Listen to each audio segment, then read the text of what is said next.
On est ici à Bruay-la-Buissière, donc une ancienne commune minière qui est en plein cœur du bassin minier du Nord-Pas-de-Calais. Aujourd'hui classée d'ailleurs au patrimoine mondial de l'UNESCO. Et cette piscine, justement, elle a été construite ici à Bruay pour apporter un certain confort et des loisirs aux mineurs ainsi qu'à leurs familles.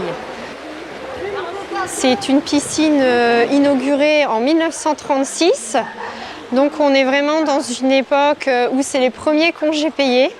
Et en fait, cette piscine arrive à point quelque part parce que les mineurs, sur leur temps libre le dimanche, ont un lieu qui leur est dédié pour s'aérer, profiter du grand air et du coup prendre du bon temps aussi avec leurs proches, même si à l'époque, quelque part, on n'est jamais très loin du lieu de travail.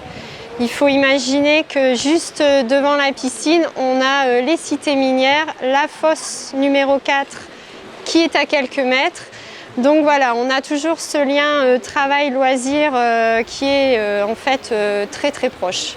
À l'époque, il ne faut pas perdre de vue que derrière, on a une compagnie des mines assez puissante sur ce territoire qui, quelque part, contrôle aussi la vie quotidienne du mineur et de sa famille.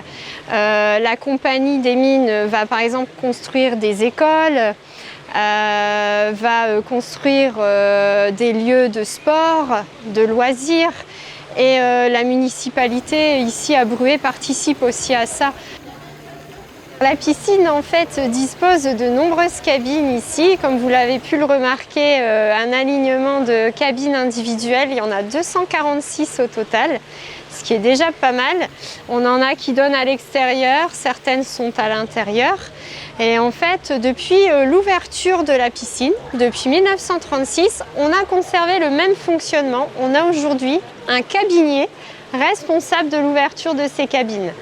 Donc c'est en fait dans les années 30 une grande révolution pour l'époque, puisque c'est la première fois que le public dispose de cabines individuelles. Sur l'entrée, sur le portail d'entrée de la piscine, il n'est pas indiqué justement le mot piscine, mais école de natation. Il faut encore une fois se replonger presque 100 ans en arrière pour comprendre. En fait, peu de gens à l'époque savent nager et c'est là aussi une volonté de la municipalité d'apporter en fait ce service à la population. Dans les années 30, on a justement une architecture assez spécifique. On est sur un art déco.